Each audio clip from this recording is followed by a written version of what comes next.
नरेंद्र मोदी का जीवन राजनीतिक और नेतृत्व का एक प्रेरणादायक यात्रा का उदाहरण है, जो संघर्ष सफलता की कहानी कहती है। उनका सफर वाडनगर के छोटे से कस्बे से शुरू हुआ, जहां उनका जन्म 17 सितंबर 1950 को हुआ था।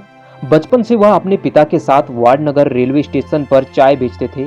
उनका शुरुआती जीवन साधारण था, लेकिन उनकी सोच और विचारशीलता उन्हें दूसरों से अलग बना दिया था।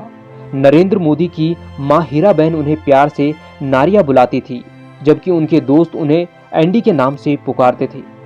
8 साल की उम्र में ही मोदी राष्ट्रीय स्वयंसेवक संघ आरएसएस से जुड़ गए थे। संघ की विचारधारा, संगठन का ढांचा उनकी राजनीतिक यात्रा की नींव बना। मात्र 20 वर्ष की उम्र में वह आरएसएस के पूर्वकालिक प्रचारक बन गए। 1971 में औपचारिक रूप से संघ में शामिल होने के बाद मोदी ने कभी उनके जीवन का एक अहम मोड़ आपातकाल के समय आया। इंदिरा गांधी द्वारा लगाए गए आपातकाल के दौरान नरेंद्र मोदी ने भूमिगत रहते हुए संघ के साथ मिलकर विरोध जारी रखा, जहां वह दौर था जिसमें उनके भीतर का नेता और मजबूत कर दिया।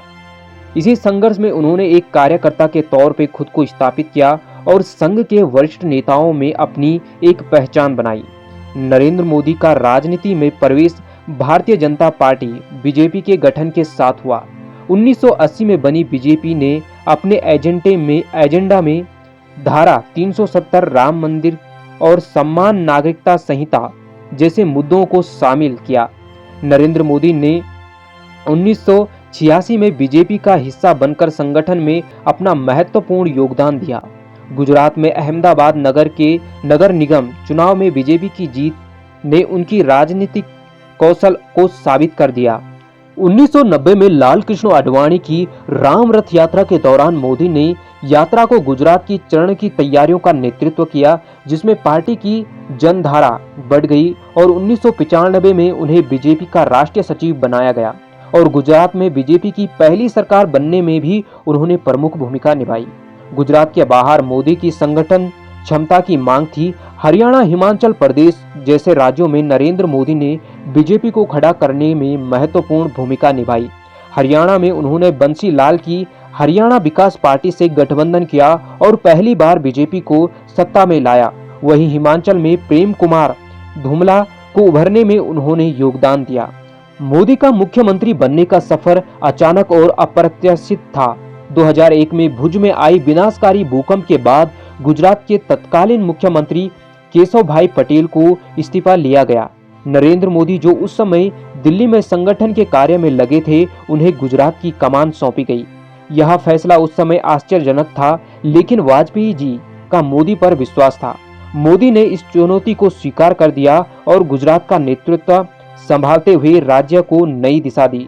2002 में गुजरात में विधानसभा चुनाव मोदी के लिए बड़ी परीक्षा साबित हुई। गोधरा कांड और उसके बाद हुई हिंसा ने पूरे देश को झंझोर दिया था।